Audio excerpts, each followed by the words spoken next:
Hey guys, tonight, let's drift together into the ancient land of Egypt. Picture yourself beneath a sky glowing softly with desert stars, a gentle breeze carrying the scent of the Nile.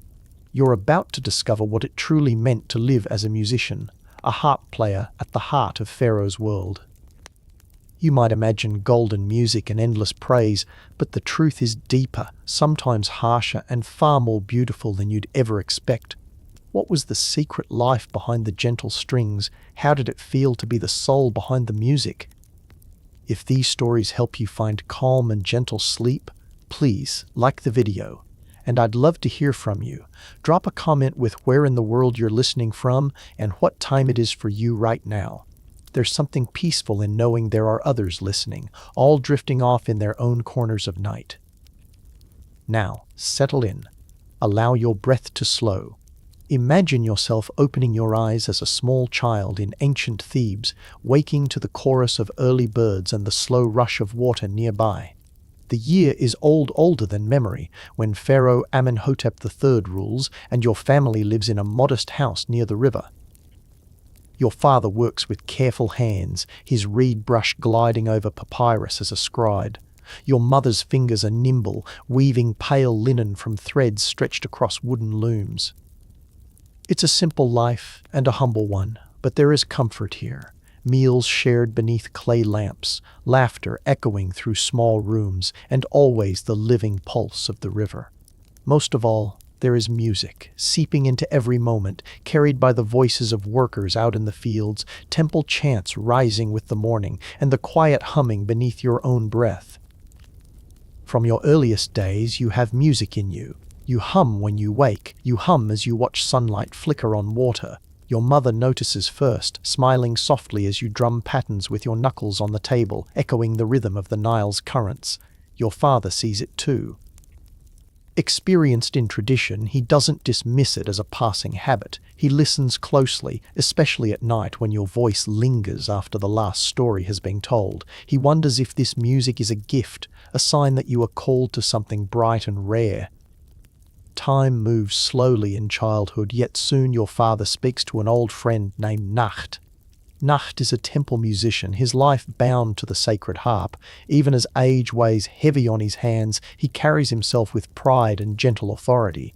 He agrees to visit, a little skeptical, because many parents hope for gifted children.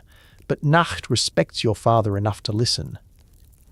You remember the day he arrives, a tall shadow against the afternoon light, carrying his treasured harp across his back. Nakht sits with you in the shade of your courtyard, the air thick with the scent of clay and river reed. He doesn't speak much. With a patient smile, he plays a simple melody. The harp's voice is soft, shimmering like water under moonlight. Then he asks you to hum it back, not once, but several times, each time adding a new flourish, a twist in rhythm. Your voice follows his melody, almost as if you already knew it. Nakht's face changes, reserved skepticism melting into quiet surprise. Your training begins. Though you are still only a child, the lessons shape your daily life. Nakht's home becomes a second home. It's small, but inside there is a room filled entirely with instruments, harps of different sizes and colors, drums, flutes, lyres, rattles. The wood shines with oil and care. The scent is comforting, warm cedar, beeswax, and old parchment. For many weeks, Nakht does not let you play the harp. At first you're frustrated, staring at the beautiful instrument while your fingers itch to touch it. But Nakht explains, the ear comes first, then the hand. You must learn to truly listen. Listen to the silence between notes, the way rhythm moves like water, and even the sound of your own breathing as you wait. Each lesson begins with music. Nakht performing an ancient song, his fingers steady, his posture regal. You listen and describe what you hear. Sometimes you close your eyes, imagining colors and shapes swirling in the air. Nakht asks about the number of notes, the patterns you hear, the rise and fall, the subtle changes in feeling. With each session your skill grows, not just in memory, but in attention and understanding. Seasons turn, marked by the steady flow of the Nile. Your ears sharpen. You begin noticing differences in melodies, the way some sound like laughter and others like mourning, how temple chants are different from field songs. Nakht nods with quiet satisfaction. Then, one morning, Nakht finally brings forth a small harp. It is child's size, perfect for learning. The strings are made of stretched animal gut, shimmering faintly. He shows you how to hold it properly, how to keep your shoulders and hands relaxed, and how to treat the instrument with respect. The first notes you play are hesitant and uneven, sometimes nothing more than a nervous buzz, but Nakht is patient. He helps you adjust, encouraging you with each attempt. Your fingers become stronger and smarter. You play the same note again and again, matching Nakht's demonstration, sometimes hundreds of times in a single day. The sound begins to change from awkward to clear, from silent to resonant. You start to feel the music vibrate through your bones, and soon you can play 2 notes, then 3, then a simple scale, each step a tiny victory. Your mother hears the progress and smiles whenever your playing floats in from Nakht's home. Sleep comes more easily these nights, with the gentle exhaustion of learning and the pride of each new skill. In your dreams you see the banks of the Nile, hear the chanting of priests, and always, always the sweet song of the harp. Your hands get stronger with each passing day, and Nakht's lessons become longer, deeper, and more immersive. Some mornings the sun is just rising as you walk to his home, the city still quiet except for distant animal calls and the rhythmic splash of the river. You come inside and find Nakht already awake, his harp resting across his lap, the faint glow of an oil lamp casting dancing shadows across the walls. You begin to learn scales, the building blocks of Egyptian music. Nakht shows you that scales are not just technical patterns, but moods. Some rise hopefully, others fall into melancholy. He explains that each scale is connected to ancient stories and to the gods themselves. You repeat each scale so often it becomes a part of you. Sometimes you find your fingers seeking the strings even at night, playing phantom melodies in your sleep. Your mother notices your devotion, sometimes reminding you not to neglect your chores. She says music is a gift, but so is family, and you learn to weave your practice into daily life. You hum while helping her with the loom, sometimes tapping rhythms on clay pots as your father scribbles his notes at the table. Soon, every moment of your day carries a silent undercurrent of music. As months pass, Nakht opens the door to more advanced songs. He teaches you an ancient tune, simple but challenging in its precision, once sung to honor the Nile's flooding. You practice it for days, carefully piecing together each note, each pause, until the song flows through you as naturally as breath.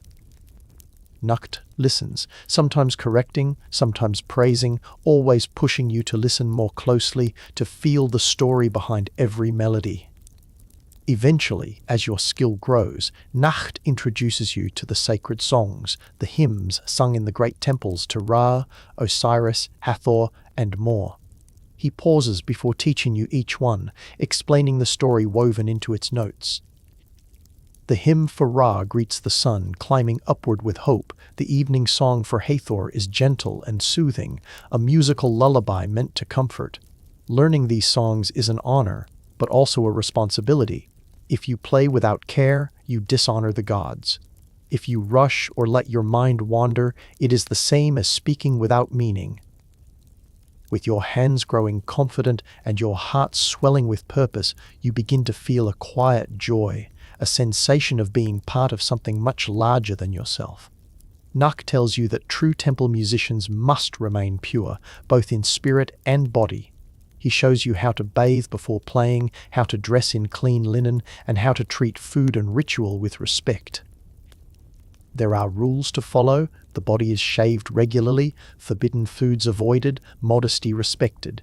These rituals become a rhythm of their own, carving structure into your daily life. There is comfort in routine. Each morning you wake, wash, and dress, feeling the cool linen against your skin and the fresh air on your scalp. You move through the temple with a quiet sense of calm, tuning your harp carefully, adjusting the strings until they ring true.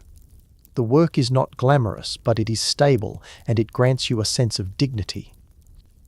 As you grow older, Nakht asks you to help with ceremonies. You stand beside him in the music chamber, watching as priests prepare for rituals, laying offerings and lighting incense. The temple is vast and filled with color columns painted with blue and gold, rays of sunlight filtering down through high windows.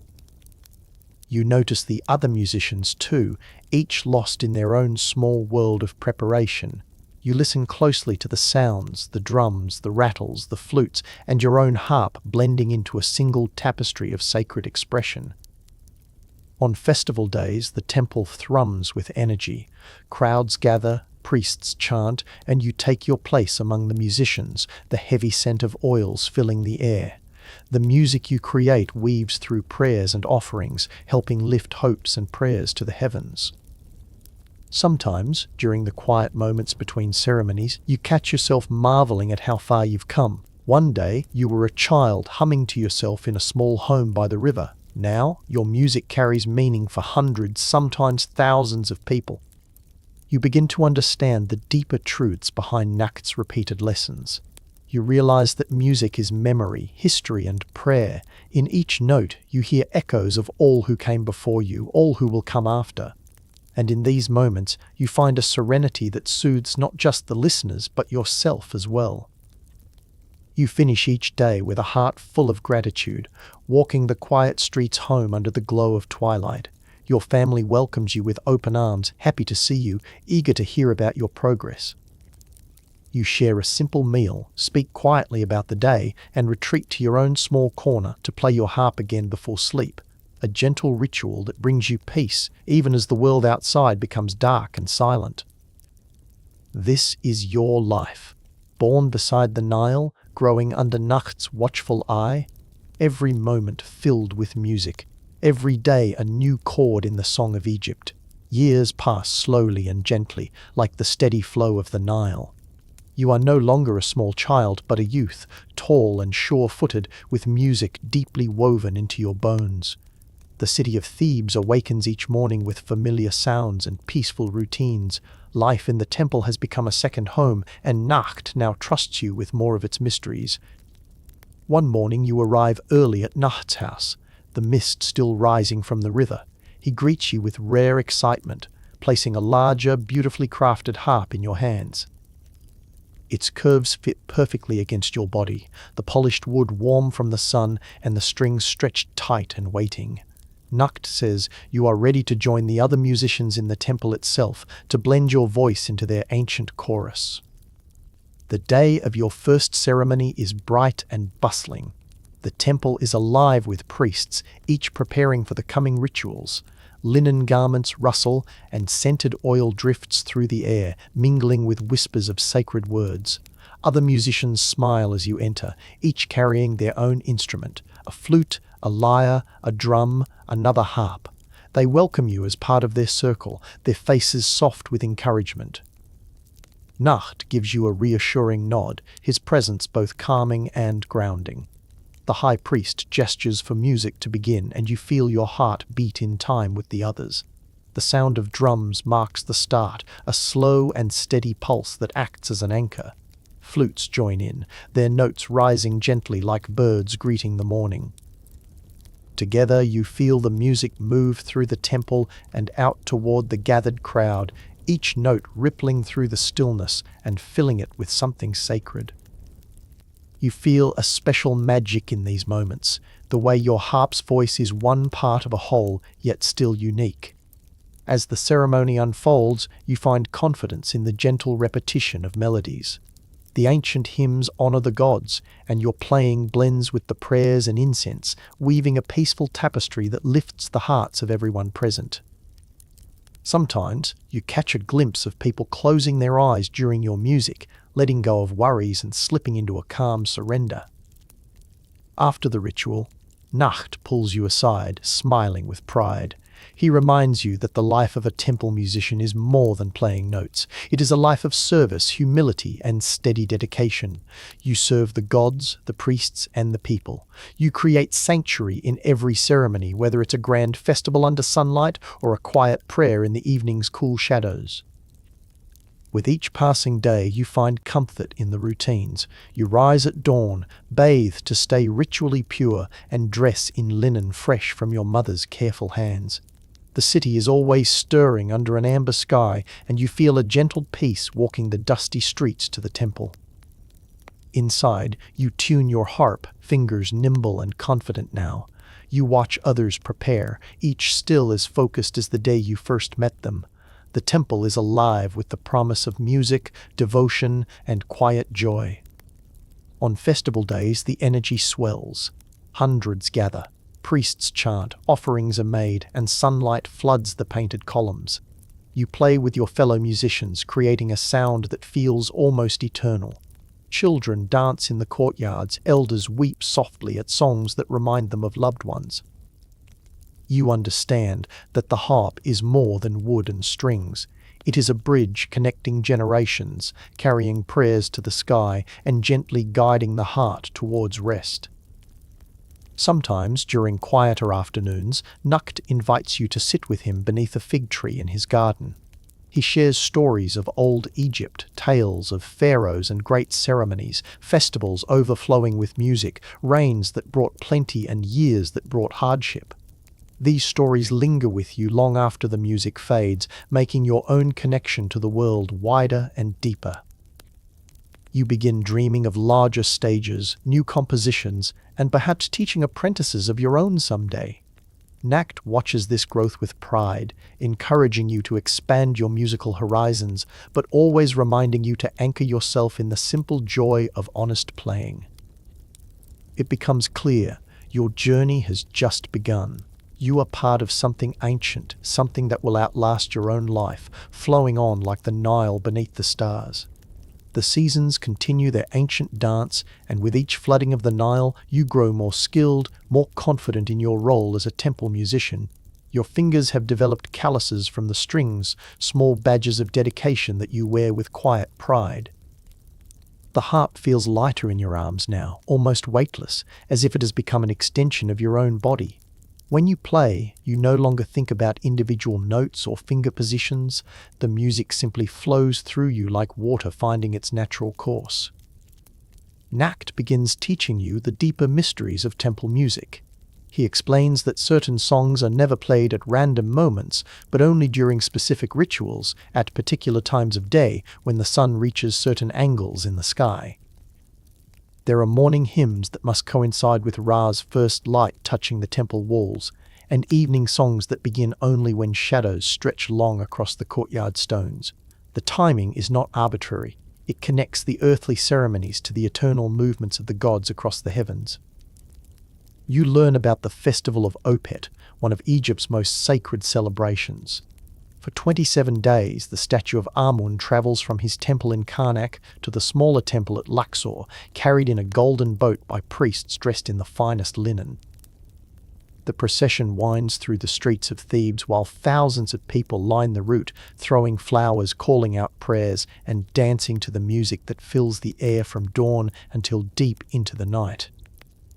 Preparing for Opet requires months of practice. The ceremonial songs are longer and more complex than anything you've learned before. Some have intricate sections that repeat with subtle variations like waves lapping against the shore, similar but never quite identical. Others build slowly, starting with a single harp, then adding drums, then flutes, then voices, until the sound swells like the Nile in flood season, powerful and all-encompassing. Nakht works with you on these pieces day after day, sometimes stopping mid-song to demonstrate a particular passage, his weathered fingers still nimble and sure on the strings. He teaches you about phrasing, how to shape melodies so they breathe like living things, how to know when to press forward with energy and when to pull back and let silence do its work. Music, he explains, is as much about what you don't play as what you do. The other musicians become like family to you. There's Amenemhat, whose second harp provides a steady foundation beneath the melodies, his playing always precise and reliable as sunrise.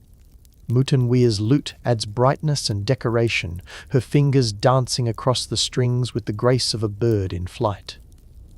Young Nefertari shakes her sistrum with perfect timing, creating a shimmer of sound that seems to make the very air sparkle. And Khonsu's drums provide the heartbeat that keeps everyone together, steady and strong as the foundations of the temple itself.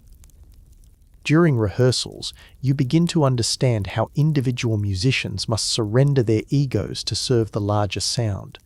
It's not about showing off your own skill, but about finding your place in the musical tapestry. Sometimes your harp carries the main melody while others provide harmony. Sometimes you retreat into the background, offering quiet support while a flute soars above you. Learning when to step forward and when to step back becomes as important as learning the notes themselves. The priests often stop to listen during your practice sessions. They nod approvingly when the music flows smoothly, and their faces grow concerned when something sounds forced or out of place. You realize that they depend on your music to create the proper atmosphere for their rituals. Without the right sound, their prayers might not reach the gods effectively. The weight of this responsibility settles on your shoulders, but rather than feeling burdensome, it makes you stand taller with purpose. As your skills develop, Nakht begins teaching you about improvisation within the structured framework of sacred music. While the basic melodies must remain unchanged, they are ancient and holy. There are spaces where a skilled musician can add personal expression. A trill here, a slight bend in pitch there, tiny ornaments that make the music come alive without changing its essential character. This requires deep knowledge of the tradition and absolute confidence in your technique. You practice these embellishments for hours, trying different approaches, listening to how each small change affects the overall feeling of a song. Nakht guides you with patience, sometimes nodding when you find something beautiful, sometimes shaking his head when your additions feel forced or inappropriate. Gradually, you develop your own voice within the ancient framework, adding touches that are uniquely yours while still honoring the sacred tradition. The temple itself becomes your second home. You know every column, every painted scene on the walls, every shadow that falls at different times of day. The morning light streaming through the high windows creates patterns that you associate with certain songs. The cool stone beneath your feet grounds you during long ceremonies. The scent of incense and oils becomes as familiar as your own breath. You develop relationships with the priests beyond just the musical requirements. They greet you warmly in the corridors, sometimes asking about your family or sharing news from other temples. Some are stern and focused entirely on ritual precision, while others are gentler, more interested in the emotional power of music to touch human hearts. You learn to read their different personalities and adjust your playing accordingly. During quiet afternoon hours between ceremonies, you often sit in the temple courtyards watching the play of light and shadow on the painted walls. The stories depicted there, gods and pharaohs, battles and celebrations, the eternal cycle of death and rebirth, begin to feel connected to your own life. You are part of this ancient stream, adding your voice to melodies that have been sung for generations and will continue long after you are gone. Sometimes pilgrims arrive from distant parts of Egypt or even from foreign lands. They come seeking healing, guidance, or simply to witness the majesty of Egypt's greatest temple. You watch their faces during ceremonies, seeing how the music affects them. Some weep openly, moved by sounds they've never heard before. Others stand transfixed, as if the melodies have transported them to another world. These moments remind you why your work matters. You are creating experiences that touch the deepest parts of the human soul. The days grow longer as the season turns. In the height of summer, the city glistens beneath the relentless sun, and the Nile swells in anticipation of its sacred flood. These weeks before the inundation are filled with anticipation and a gentle tension. Markets are busier, food is stored away, and families repair old boats in readiness for rising waters. In the temple, your life carries on with the slow urgency that only an ancient place can achieve. Each day begins well before dawn. The world is silent, but for the distant croak of frogs and the far-off honking of geese along the river. You slip from your bed, careful not to wake your mother, and walk the narrow streets to the temple in the coolness of first light. Steam rises from the sacred pool as you ritually wash, shivering a little as the cold water runs over your arms and chest. The act is both habit and renewal, a gentle clearing away of sleep and concern before the day's solemn tasks.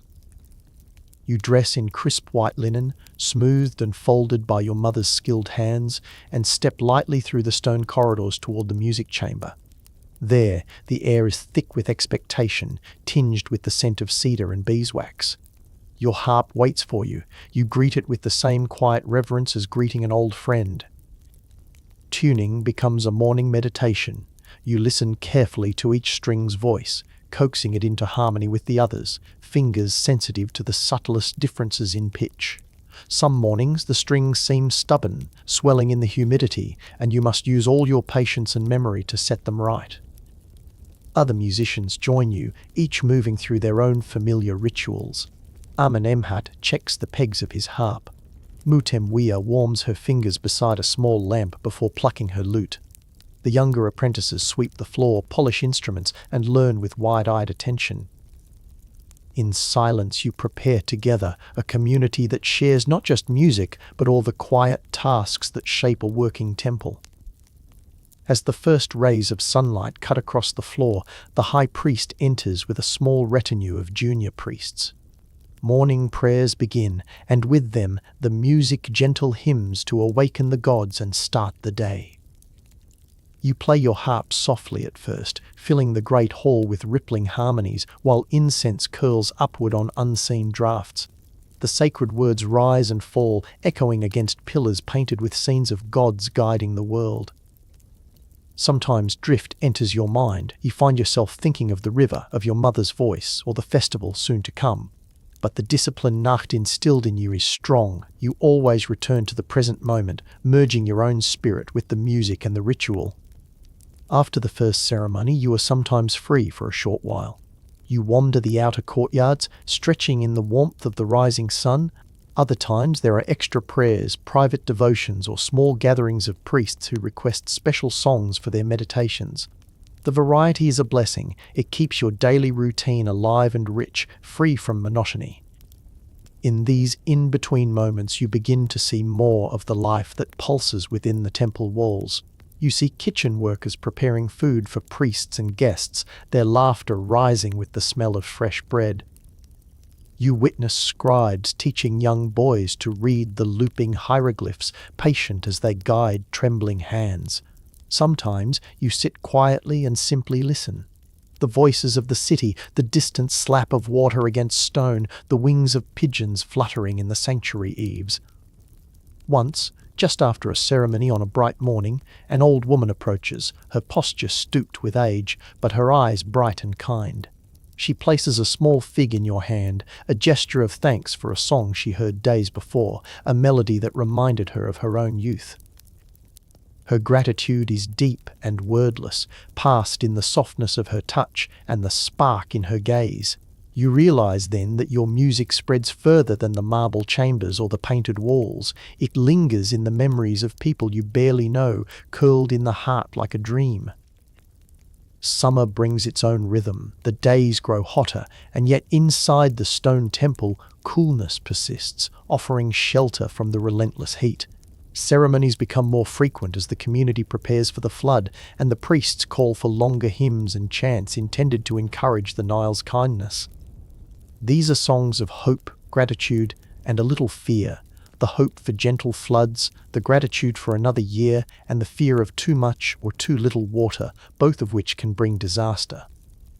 During these long rituals, a sense of unity fills the temple. You play your harp until your arms ache, muscles trembling from the repetition. Yet fatigue never overwhelms you. The feeling of connection to the others, your fellow musicians, the priests in their linen robes, the crowd gathered silently in prayer keeps you upright, each note pulling you forward. Nakht, now older and slower in his movements, sometimes sits beside you, his presence steady as a mountain. He encourages you with gentle nods, his voice as soothing as the sound of the river gliding past at night. You learn to read subtle cues from the other musicians.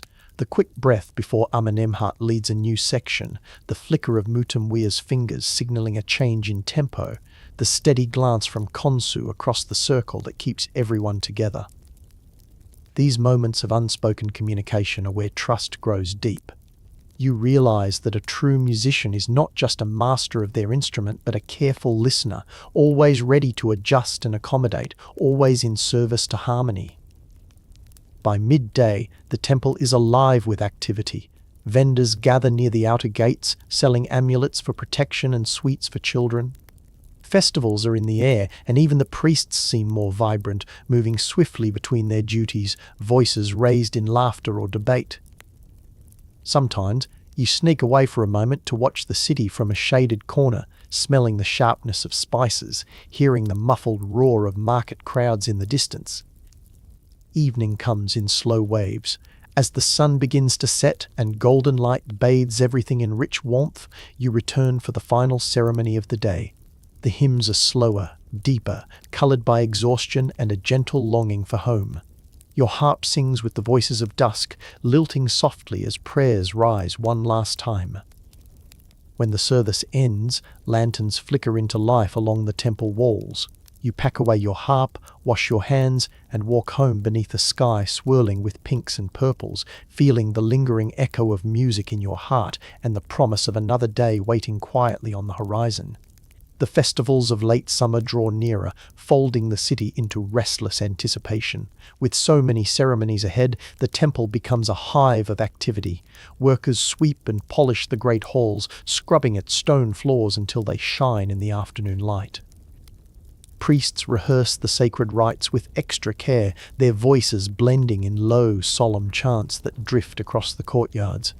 You and your fellow musicians spend hours in preparation, poring over worn papyrus scrolls that mark the order of songs, the transitions, and every subtle moment of pageantry. Sometimes you find yourself waking before dawn, unable to sleep, nerves fluttering at the promise of what's to come. You slip quietly through sleeping streets and make your way to the edge of the Nile. The water is calm, reflecting the pale glow of the moon, and the air is soft on your bare arms. Down by the riverbank, reeds sway in the morning breeze, and you sometimes pluck at imaginary harp strings, creating silent harmonies in your mind before the world fully wakes. As the days pass, you sense how the temple, the whole of Thebes really, holds its breath before each festival. There are rehearsals from sunrise to sunset, so many that your fingers grow raw and tired by midday. But exhaustion gives way to adrenaline and pride, and you're comforted by the knowledge that every musician, every priest, and every artisan shares in this time-honoured labour. Days before the festival, Nakht pulls you aside in a shaded colonnade. His hair is almost white now, and his movements come slower than they once did, yet his eyes sparkle with mischief and memory. He tells you stories of past festivals, of nights when music poured from every window and torchlight flickered along the riverbanks, of laughter rolling through the city like distant thunder, of processions so grand they seemed almost timeless. He reminds you not to miss these moments, the stillness just before dawn, the soft hush of anticipation in the crowd, the pride on your fellow musicians' faces when the performance rings true. At last, the festival begins. The air vibrates with excitement. You see more people than you've ever seen in one place, filling the streets with their voices, their songs, their shimmering garments. Merchants set up stalls along the main avenues selling dried figs, sweet cakes, and tiny clay amulets painted with symbols of luck and protection. Children dart between crowds, chasing each other with wild laughter, while visiting nobles mingle in the shade, fanning themselves and debating news from the royal court. In the temple, the ceremonies unfold in careful order. You stand with the other musicians near the open courtyard, the high priest ahead, resplendent in a broad collar of blue and green faience beads. Behind him, the sacred statue of Amun waits hidden beneath swaths of gold brocaded cloth, carried in a carved bark that glimmers in the sun. You can almost taste the incense in the air. It fills your head and calms your racing heart as music opens the ritual. A single drum marks the beginning. The procession moves slowly through the temple gates, priests singing the ancient songs you have practiced so many times. Your fingers find the pattern of the festival hymn rising slowly, then unfolding in shimmering layers as if creating a sunburst of sound. The other musicians follow, and together your instruments weave a shimmering current through the air, connecting temple and crowd, past and present. You see the effect of your music on the faces in the crowd. Some people close their eyes, swaying gently, letting themselves drift into trance. Others bow their heads, mouths moving in silent prayer, comforted by the familiar songs that mark the year's turning.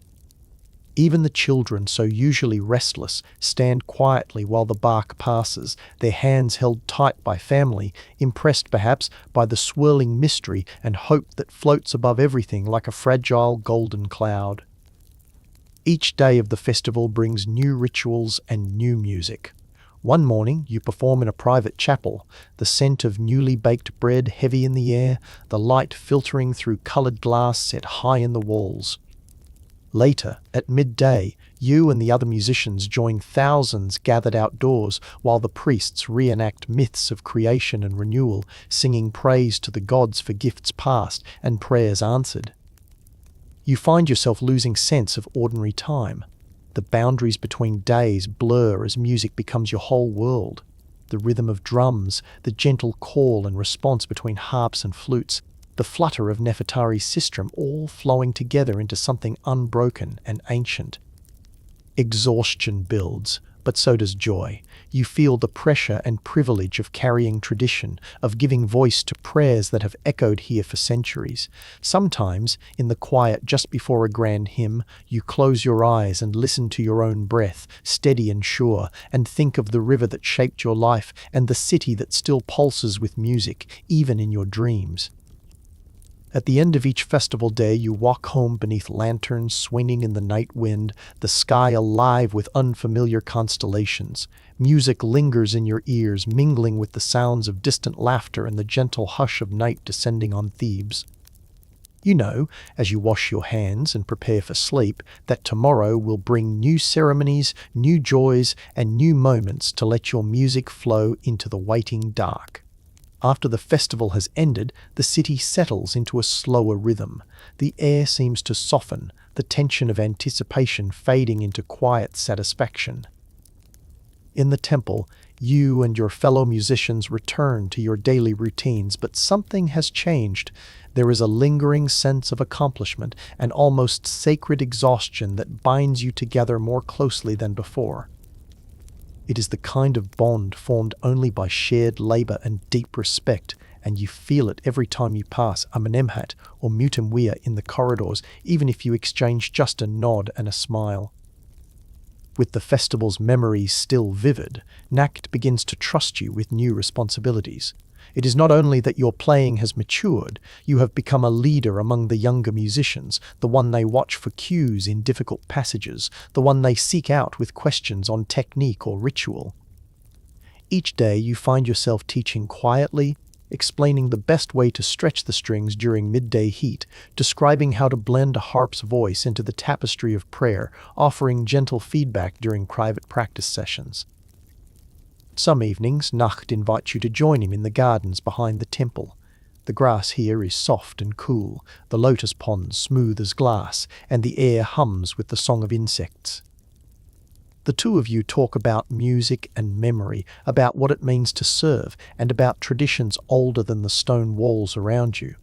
Nakht's stories are sometimes half-whispered, as if he is afraid they will be lost or changed by careless ears. You listen with respect, committing each tale to your heart. You begin working more frequently with the priests themselves. Every ceremony now has subtle variations, and the high priest, pleased with your dedication, asks you to help arrange music for special events, small feasts, healing rituals, even rites honoring specific families or visiting nobles. With each unique occasion, you learn to adapt quickly, building set lists, adjusting the voices and order of instruments, testing acoustics in unfamiliar chambers. Music is no longer just a skill, it is a craft of atmosphere, a living art of shaping emotion and guiding energy. On days when ceremonies are few, You drift through the temple's quieter rooms, exploring their hidden corners. Sometimes you discover a half-forgotten storeroom filled with old instruments, lutes with cracked wood, small drums stretched tight with parchment older than your father, harps so delicate you hesitate to touch them. You repair what can be saved, oiling dry wood and tightening loose strings, feeling a quiet joy in restoring what others might discard. These instruments, you think, are part of the story, each with its own secret history. One rainy afternoon, a group of children gathers in the temple court, watching the musicians with wide eyes and soft laughter. You decide to play for them, choosing a simple folk tune you learned as a child. Their faces light up at its playful sound, and they move in time with the music, clapping and swaying, their voices rising in delighted imitation. The moment is pure and easy, and it lingers in your mind long after the rain stops, a gentle reminder that music serves everyone, not just the priests or the gods. Years slip quietly onward, marked by the cycle of festivals and the slow drift of seasons. You gain recognition in Thebes as a skilled harp player, and sometimes even noble families request your music for celebrations or funerals. Each invitation brings a new set of sights and sounds: the laughter of guests under lanterns strung across pillared courtyards, the silent procession of mourners placing lotus flowers beside the body of a loved one, the calm reflection in faces turned toward you, listening for comfort or release. You never lose the rituals learned in childhood, and each day you begin with a quiet washing, a moment of prayer, and careful attention to your instrument. You teach these practices to the apprentices who now gather around you.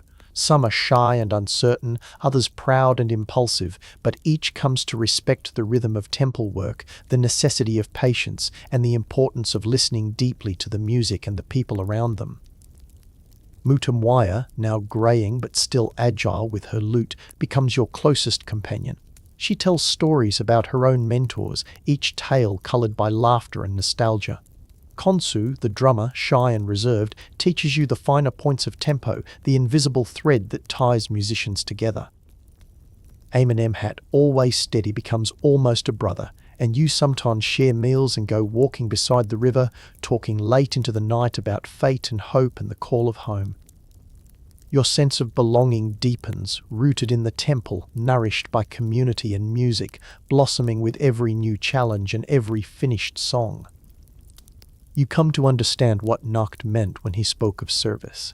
That a life spent in music is not merely about mastering an instrument, but about holding space for others, creating moments where burdens are lifted and healing flows like quiet water through all who listen. The city outside the temple is ever-changing. Pharaohs rise and fall, floods come and go, markets tempt with new goods, rumors travel as quickly as the wind. Yet inside these walls you carry forward the song of Egypt, woven into the daily life as indelibly as the carved hieroglyphs that watch silently from every surface. And as the sun sets on another long day, you find yourself once more washing your hands, tuning your harp, preparing for sleep. The familiarity of each ritual calms you, guiding you through the dim corridors. You play a final tune for yourself, a song of thanks, of enduring hope, and of peace that settles softly as night falls over the city. The years continue to unfold, and your place in the temple becomes stronger, your reputation reaching further than you ever expected during those early lessons with Nakht. New faces join the ranks of musicians, apprentices brought by hopeful families, women and men eager to learn the songs of Egypt, each carrying their own story and dreams. You find yourself teaching more often, stepping naturally into the role of mentor, repeating the wisdom Nakht passed to you, and watching others begin their journey just as you did. Each apprentice brings a new energy and challenge. Some grasp rhythm quickly, their fingers finding the strings with surprising confidence. Others struggle, growing frustrated at the slow progress of scales and basic patterns. You remind them gently that mastery is built on patience, not quick victories, and you share stories of your own setbacks. The lesson rooms fill with the sounds of repeated notes, laughter, and sometimes even tears, but over time, those scattered sounds begin to merge into beautiful music. Occasionally you remember the feeling of being small and uncertain, the sense of awe you carried into Nakht's lessons, the early mornings, and the weight of the harp that seemed so much bigger than your own body. These memories help you guide your students, offering encouragement and reminding them to find joy in small moments, the satisfaction of a clear note, a passage played correctly, the way fingers and breath can finally shape a stubborn melody into something luminous. Your connection to the priests deepens as well. The high priest seeks your counsel before major ceremonies, often asking for your thoughts on new melodies or variations in traditional hymns. You're trusted not just as a player, but as a shaper of sound, a keeper of musical genealogies and sacred forms. When visiting dignitaries arrive from distant lands, you're chosen to play for them, drawing out Egypt's spirit in music that transcends spoken language. Some evenings, you sit with other musicians on the temple roof, above the bustle of the city. The air is cooler there, and as sunset drenches Thebes in streaks of orange, you play quietly into the gathering dusk. Flutes and harps blend gently together, and laughter rises among friends, traveling over rooftops and into the starry night. The roof becomes a place for reflection, a sanctuary where you share old songs, reminisce about festivals long past, and listen to Amenemhat's stories of grand banquets and Nutumwea's tales of forbidden love and lucky escapes. Beyond the temple's walls, life flows as ever. Markets bustle with the cries of traders, children run through narrow lanes, bakers call out the first bread of morning, and the boatmen on the Nile sing old working songs that drift up the river to your windows. Sometimes, you wander through these streets after a long day, greeting familiar faces, buying a handful of dates or a measure of oil, watching the shadows of the city lengthen as evening falls. At home, your family has grown. Your parents are now elderly, spending their days in peaceful routine, grateful for your steady work and the small luxuries temple rations afford. Your mother prepares your garments with skilled hands even as her eyesight dims. Your father sits in the courtyard with a simple reed pen, writing prayers and small notes, always quietly proud of the life music has brought you. You find love too, a gentle, patient companion whose voice comforts you after exhausting days, whose laughter brightens even the hardest ceremonies. Your evenings together are simple, sharing meals beneath lantern light, listening to stories told in soft tones, playing quiet songs while the city pulses outside. Sometimes you catch her listening when you play, eyes closed, breathing in time with your melodies. It is in these moments that music feels its most magical, the thread that binds your life to hers, stitching comfort into the ordinary fabric of every sunset. The passage of time doesn't make temple work easier, but you find greater meaning.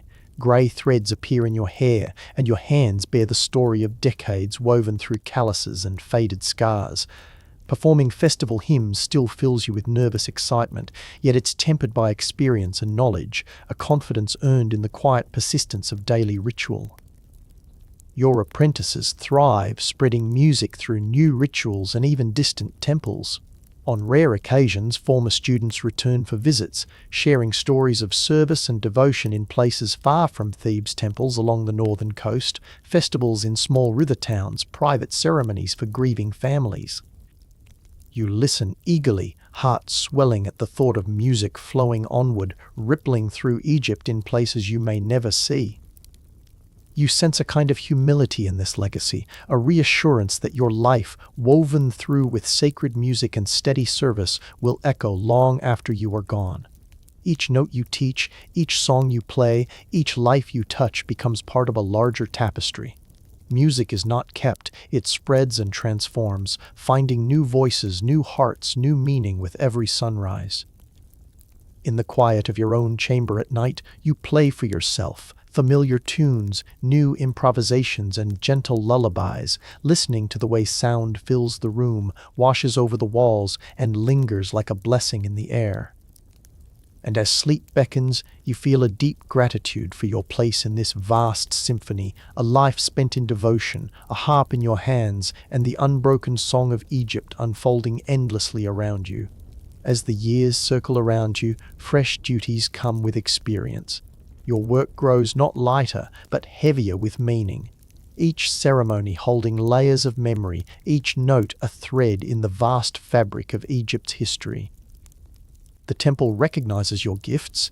You are asked to compose new festival pieces, weaving recent events into the ancient musical tapestry.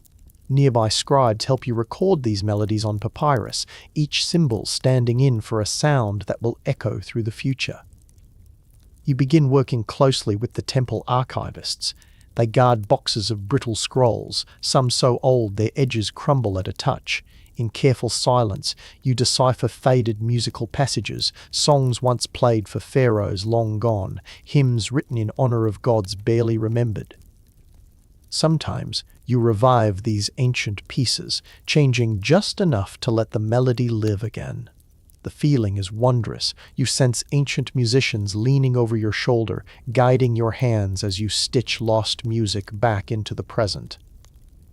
Your apprentices sit with you during these quiet afternoons, carefully learning each revived melody, eyes wide as they hear new stories in old songs. When you play these recovered pieces for the temple, even the priests seem spellbound, faces thoughtful, voices hushed, as if time itself has paused for your music to flow through every chamber. It is a kind of conjuring, binding centuries together with simple sound. With the authority granted by age and experience, the high priest sometimes asks you to travel. You visit smaller temples in nearby towns, instructing local musicians or leading festival performances. Along dusty roads and sparkling river bends, you carry your harp wrapped in soft linen, protected by layers of oiled wood, never far from your side. These journeys, though tiring, are full of tiny miracles and new connections. Everywhere you go, communities treat you with respect, but each place bears its own customs: river towns with playful songs and laughing children, desert settlements preferring solemn hymns at sunset. You learn to listen first, letting the mood and wishes of each place shape your repertoire. Merchants sometimes request cheerful tunes for market days, while elders gather for healing songs murmured through dusk, meant to soothe ancient aches and guide restless spirits. You share stories wherever you settle for the night, trading legends and lessons with traveling priests, cooks, and craftsmen. People ask you how the temple in Thebes fares, and you describe the painted columns, the rituals at sunrise, the musicians you call family. You describe Nakht and his gentle scolding, the cool stone benches where you learned discipline and devotion, the laughter of friends in moonlit gardens. You tell them about the river, the festivals, and your apprentices, how music shifts from generation to generation, but always returns, even as the old ways change. Returning home after each journey is a joy. Your family greets you with food and gentle words. Your apprentice records new melodies, eager to hear all you have learned. You slip back into the familiar hum of temple life, morning rituals, the busy sweep of ceremony, evenings teaching the next wave of musicians. You see the temple with fresh eyes, noticing changes small and large, grateful for the comfort of its walls and the constancy of its rhythms. Your reputation sometimes brings requests from people of all ranks: nobles, priests, scribes, even distant relatives. Families seek your guidance for weddings, funerals, or private blessings, hoping that the music you carry holds some special power, an ability to protect, to heal, to celebrate, or to ease sorrow. You never refuse these requests. You bring your harp, wash your hands, and play without judgment, grateful for the simple act of service. Festivals become different as you age. You stand at the center of orchestras now, guiding younger musicians, passing silent cues, smiling as songs ripple outward and find new voices. Sometimes you play alone for the oldest priests, who nod approvingly, remembering their own youth as music fills the air. On quiet nights, you wander the gardens, playing for moonlight and memory, tucking small, personal tunes into the folds of the city's silence. You often reflect on the passing years. Friends and musicians leave, some to distant temples, some forever, their places in the chorus taken by new hands and fresh faces. Loss is part of life. and music becomes a way to mark these passages. Melancholy prayers at funerals, joyful hymns at ceremonies for newborns and marriages. Each song is colored by your own story, each note gently shaped by experience and love. And in moments of solitude, you understand the true wisdom Nakht once shared, that music is service, not hubris, a bridge between souls and across time. You see your apprentices internalize it in their own ways, watching them as they learn, struggle, grow, and eventually step into the light as mature musicians. You realize that your legacy is not in the grand festivals or the praise of priests, but in these quiet transitions as tradition is passed like a gentle flame from hand to hand. At the heart of all this is gratitude, a steady thankfulness for music, for community, for the daily rituals, and for the gift of being a harp player in the deep and everlasting stream of Egyptian life.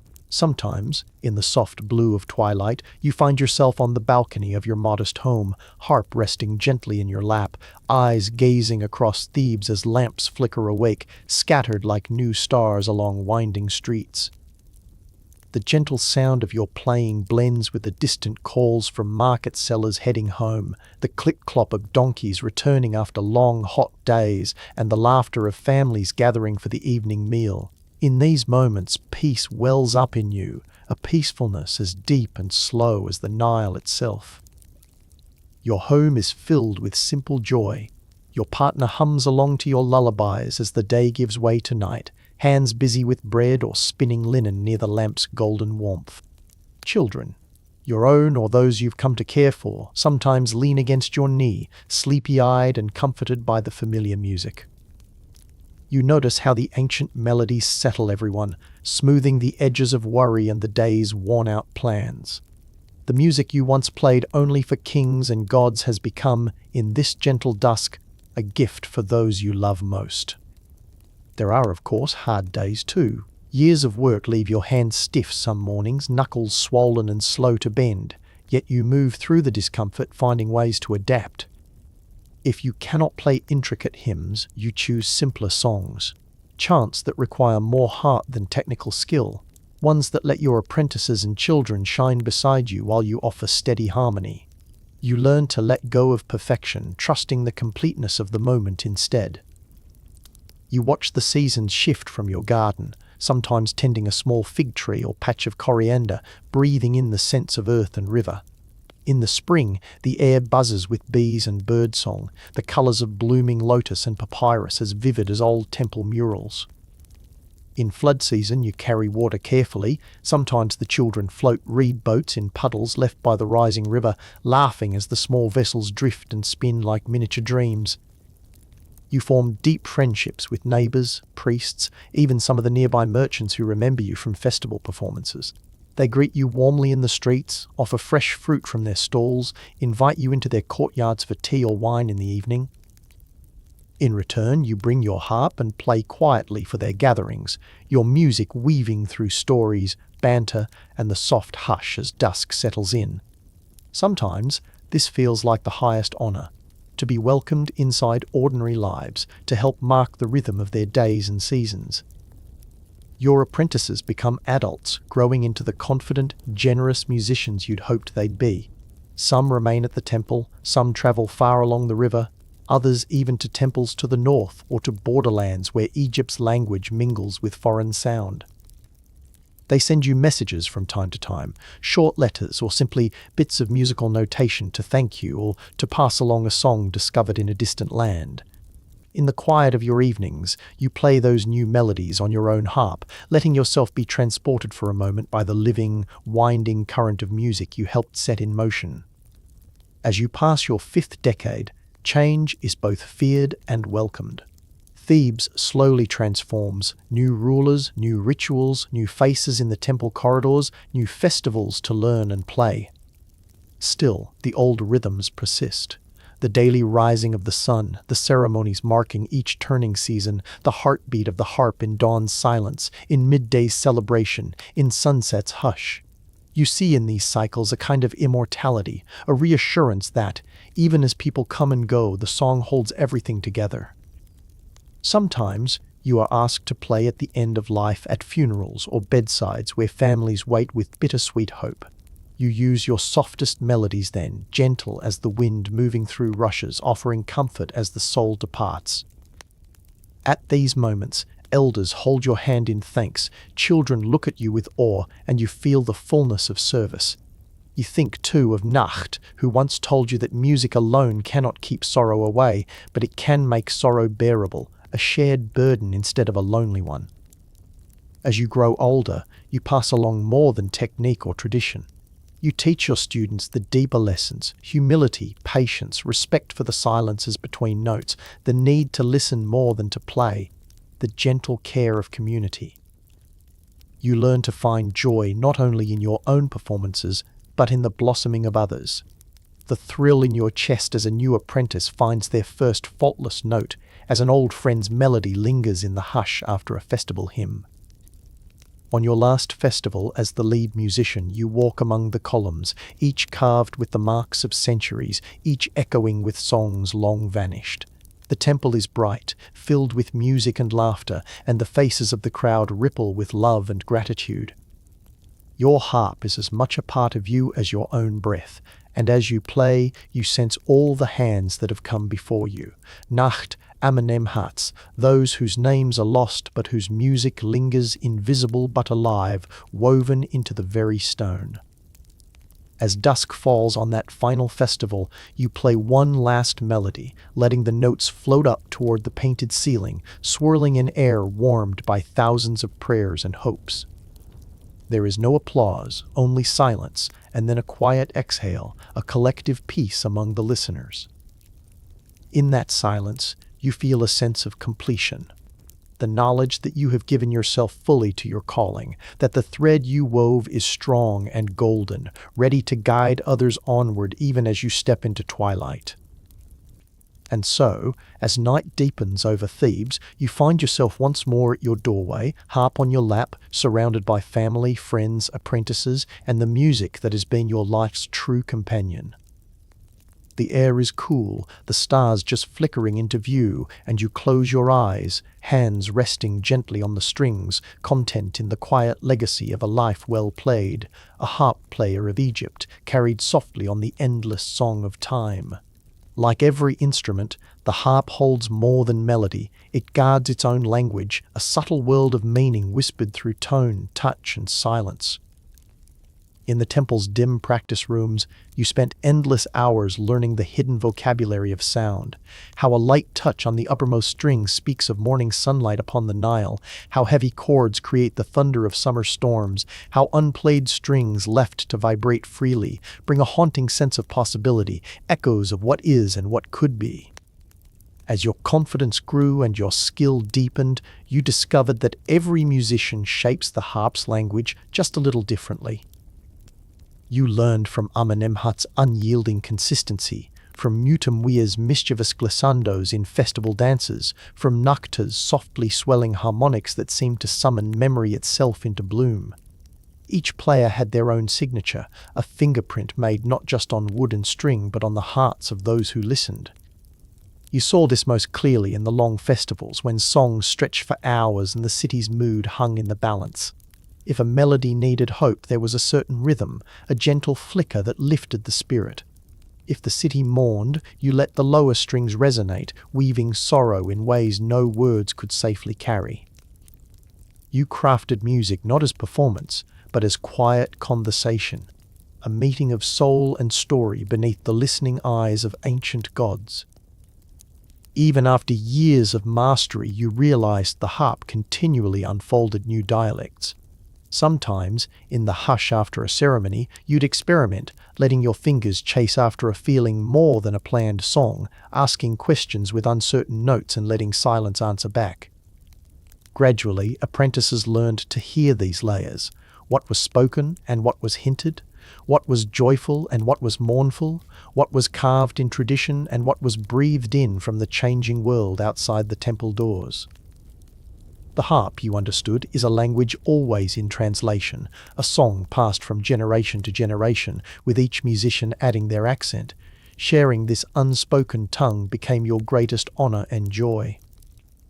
If you'd like to hear an entire deep dive on the secret language of the ancient Egyptian harp, its symbols, its shapes, and how it was passed from hand to hand, let me know in the comments. Your feedback guides what stories I share next. Let's move to another memory, another layer of meaning woven through the life of an Egyptian musician. Before your earliest notes ripple through temple air, you wake in a world ruled by ritual. Music in ancient Egypt is more than entertainment. It is a sacred offering, and the musicians who make it are guardians of purity, held to a standard as strict and intricate as that asked of the priests themselves. Most mornings begin in darkness. You rise with the city still quiet, sometimes shivering as you slip from your mat and step outside. The streets are empty and the sky hints at sunrise. You prepare for the ritual cleansing that must happen before you even touch your instrument. The temple's sacred pool sits within walls scented by lotus and incense, and its cool, green water is more than a simple comfort. It is understood to wash away anything that might cloud the mind, heart, or hands. Shaved and scrubbed clean, you kneel beside other musicians. Some are awake and joking, their laughter echoing against the stone. Others, nervous or excited, fall silent, eyes shut tight as they focus inward. Bronze razors are passed along, warmed gently above small lamps before they meet skin.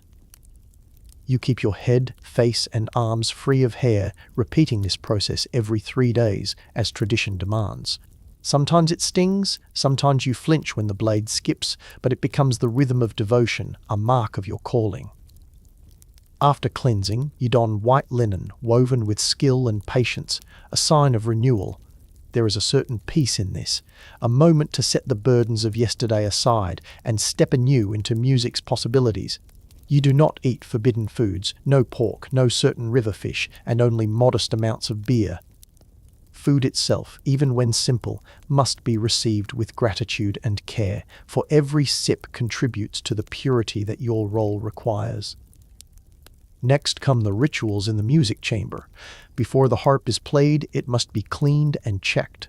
You pass a lightly oiled cloth across each wooden surface, fingers pressing for cracks, eyes searching for signs of wear. Each string is tested for strength and clarity. No note must falter during a performance dedicated to the gods. The instruments are sacred. A lapse in care would be more than a mistake. It would be an affront to the spirits that listen. Only then, after all these steps, does rehearsal begin. Sometimes you feel a soft hunger or the lingering ache from early morning tasks, but the act of preparation grounds you deeply, body settling into a posture of devotion. Nakht would remind you that the world outside might swirl with noise and distraction, but once you were cleansed and dressed, you entered the temple as someone else, a vessel for music and for memory and for the silent stream of prayers rising with each hymn. These rituals, though sometimes tedious or uncomfortable, create a sense of belonging and meaning, marking your days with punctuation made of touch, taste, and movement. Purity isn't something you achieve once, it is a promise renewed with every sunrise and every song. If you'd like to drift into an entire story just about the rituals of purity and daily life for Egyptian temple musicians, let me know in the comments. Your wishes help shape the journeys I create next. Now, let's flow into another often hidden corner of your world. The silent power of apprenticeships and the lineage of music. Becoming a harpist in ancient Egypt isn't a solitary journey. It is marked by the hands that teach you, guide you, and one day grow still so yours may continue. From your earliest days at Nakht's knee, you learned this was not just an education, but an initiation into an ancient order, a family as tightly bound by memory and respect as any by blood. Each note you learn, every discipline you practice, carries the unseen weight of the generations that stood in your place before you. When you first arrived as Nakht's apprentice, you were awkward and hesitant, nervous laughter betraying your uncertainty in the presence of musicians far older and grander than yourself. Nakht, with his kind but steady patience, started your path slowly, teaching you how to see in silence, listen in darkness, prepare every detail before a string was ever plucked. Those early mornings together shaped you, not simply the drills and repetitions, but the quiet confidence born from being truly seen and guided. Apprenticeship went far beyond mere skill. Nakht sat with you through failures, the notes that buzzed, the rhythms that tangled, whole days where your fingers refused to obey your mind. Each mistake was met not only with correction, but wisdom. He told you stories of his own blunders, showed you scars on his fingers from early missteps, and quietly emphasized that a musician's heart is forged as much by learning to recover as it is by long hours of perfect practice. Over the years, the other musicians became second family. Namht, stoic and precise, would quiz you unexpectedly on modes and intervals between ceremonies, his gentle approval rarer than gold, but deeply cherished. Mutamwia's laughter filled slow afternoons, her playful attitude teaching you that mastery could be joyful, that even the most serious art allowed room for love and lightness. Nefertari, younger but fiercely talented, offered lessons in humility, reminding you that age was not the only measure of skill, and that even apprentices sometimes lead their elders into new musical discoveries. When you grew skilled enough, Nakht brought you to festival rehearsals. Long, hot hours spent blending your playing with 10 or more other musicians. Here, you learned the art of listening as a group, how to sense when to step forward and when to fall back, when to support and when to soar. You watched the unspoken signals, an eyebrow raised, a deep breath taken, the smallest wave of a hand that wove everyone together into a living tapestry of sound. With time, apprentices arrived to sit beside you. The cycle repeated. You remembered your own first nervous days and saw them now in the faces of those you taught. You became their Nakht, steady, kind, honest in critique, generous with encouragement. You saw mistakes not as marks of failure, but as essential lessons, and you learned, perhaps for the first time, the humility and fulfillment that comes from service to others. Even outside rituals, musical relationships thrived. You and the other musicians would gather in shadowed courtyards or on the roof beneath the moon. There, boundaries of status or mastery faded away. Stories flowed, old rivalries, impossible performances, the drama of dropped instruments and miraculous recoveries. Laughter mingled with song, and every shared story strengthened the invisible thread tying master to apprentice, friend to friend. You came to understand that lineage was not about preserving things as they always were, but about carrying tradition forward, adapting it to each new apprentice's hands and the changing world outside the temple walls. When the time came for you to say goodbye to Nakht, watching his eyes dim after a long, generous life, you felt not just sadness but gratitude. He had given you a place in a family greater than yourself, and now it was yours to nurture. Years later, you watched your own students spread like seeds, blossoming as chief harpists, village musicians, quiet teachers in distant provinces. And in every song, every quiet ritual, you heard the voice of Nakht and every master before him speaking through your hands. If you'd like to experience a full-length story about the hidden world of apprenticeship and musical lineage in ancient Egypt from first lesson to final farewell, leave a comment below. Your curiosity shapes the tales I'll share. Let's now turn quietly toward the meaning and mystery of the festivals. The great public heartbeats of an Egyptian harpist's year. No single duty tests or elevates a harp player's spirit quite like the great temple festivals. They are the rhythmic heartbeats of the year, drawing the city together in waves of anticipation, joy, and reverence. Preparing for a festival begins weeks in advance. The actual days are a swirl of sound, crowds, color, and meaning, leaving musicians transformed, not merely exhausted, but expanded, as if the rituals have woven you deeper into the fabric of Egypt itself. One of your earliest memories is waking to a festival day, the city pulsing with early activity. Musicians gather in the temple halls before sunrise, nerves hidden beneath quiet rituals, each person focused on their instrument, on last rehearsals, on silent wishes for the day to unfold without error or mishap. You sense an electricity in the air shared among elders and apprentices alike. the knowledge that, for this span of time, your music carries not just listeners' dreams, but the hopes of the entire community. The ceremonies begin with a procession. Priests in shining linen lead the way, and the musicians, harps, flutes, drums, and voices follow, moving among painted columns and fragrant pools. Crowds line the streets, pressing close, their faces alight with expectation.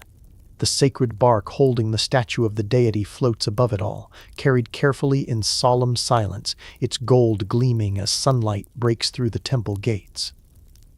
Playing in these moments is unlike ordinary ritual. The music starts softly as a prayer, then builds with each step of the procession, adding layer upon layer, flutes darting like birds above the rippling current of harps, sistrums shimmering through the air, drums marking time with echoes that seem to stretch to the farthest corners of the city.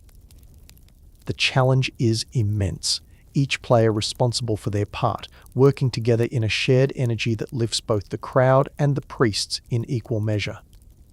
By midday, the festival is in full swing. You play through ceremonies honoring the gods, sacrificing food, drink, and incense, singing ancient hymns that have been shaping Egypt's spirit for centuries. There are dances, sometimes story plays, even recitations of myths so old their words tremble on the edge of forgetting. Through all of this, music is the anchor, the living memory, keeping each act sacred, binding generations through the same notes and rhythms. Between rituals, the energy flows out into the city. The temple grounds fill with laughter, games, and trading. Merchants offer sweets and amulets, children chase each other among vendors, families gather with picnics on shaded steps.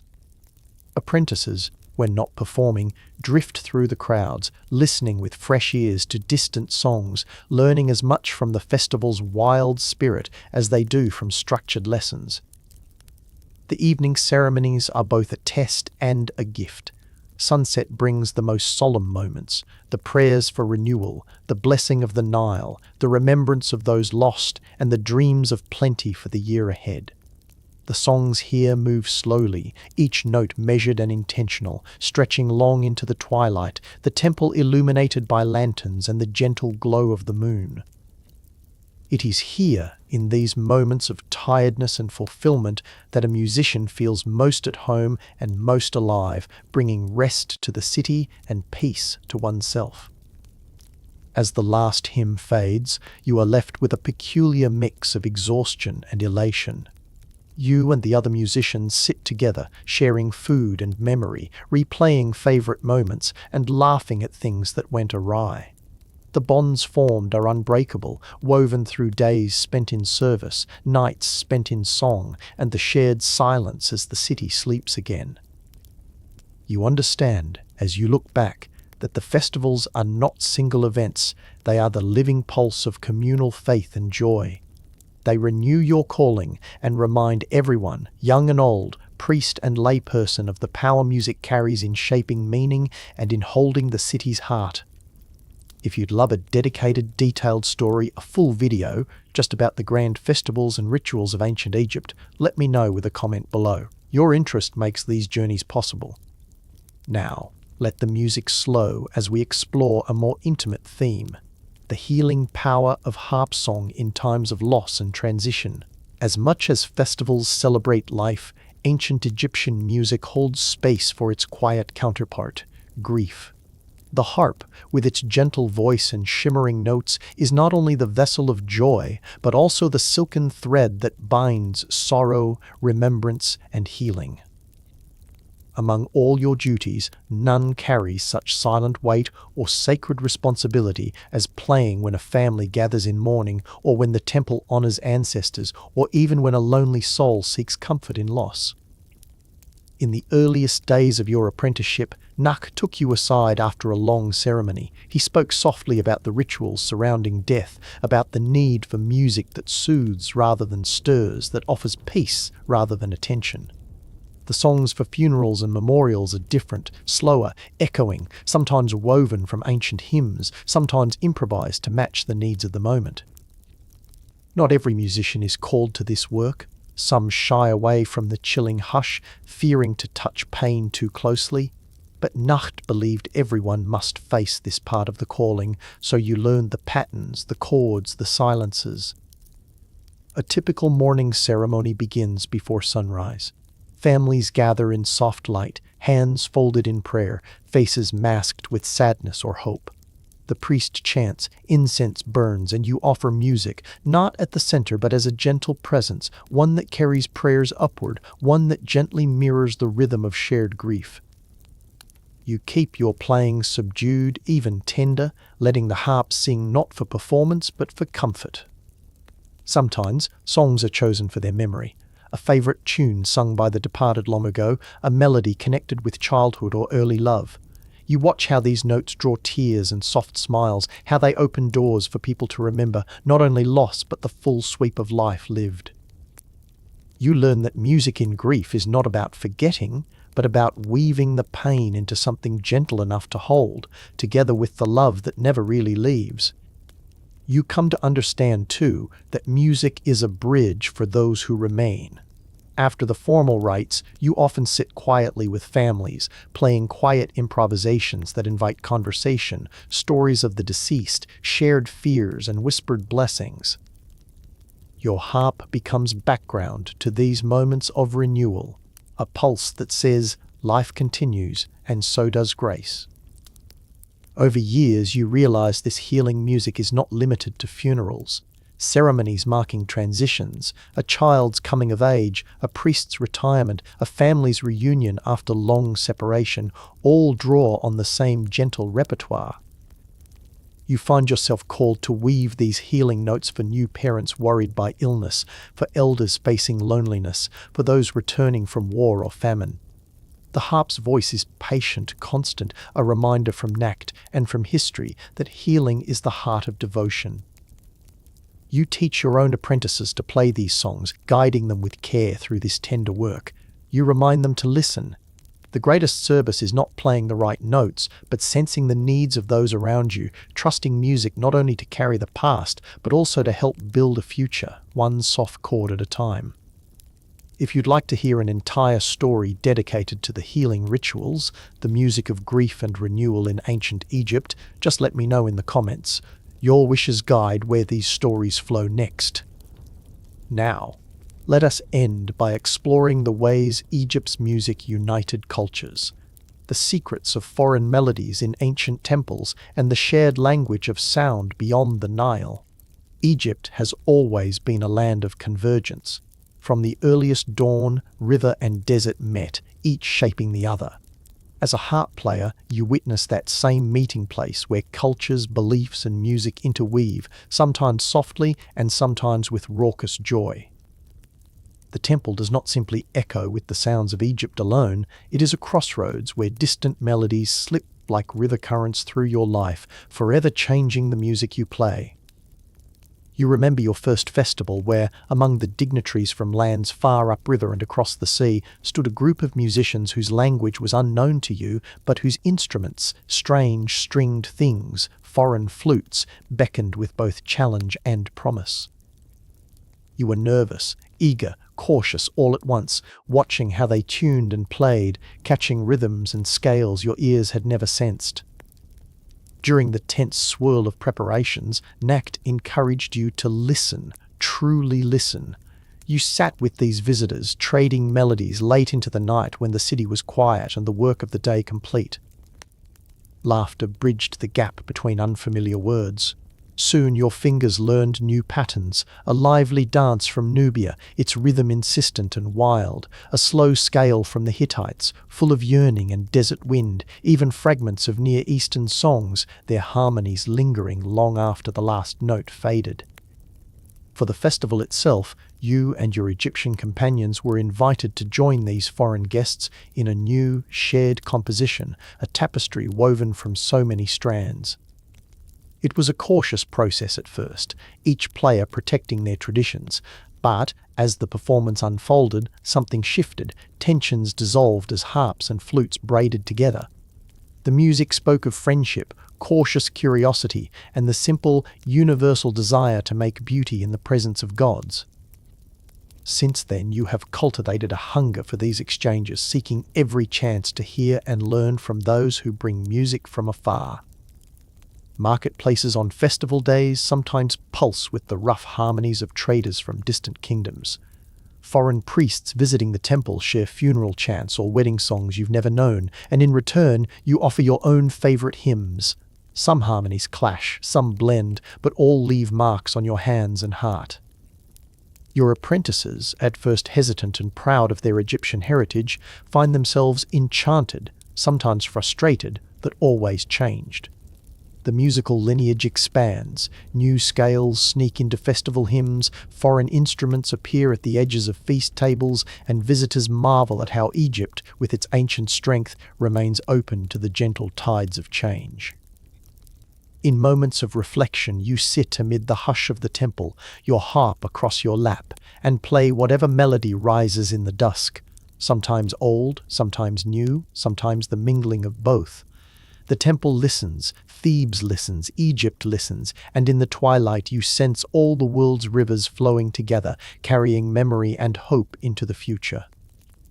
Thank you for wandering these moonlit corridors of music and memory with me tonight. If you'd love a complete video on how foreign melodies transformed Egypt's sacred music, or about any of the stories we touched upon, leave a comment below. Now, wherever you are, let your breath grow slow. Let the last notes linger. Good night, traveler. May your dreams be gentle and your sleep deep until the next story calls.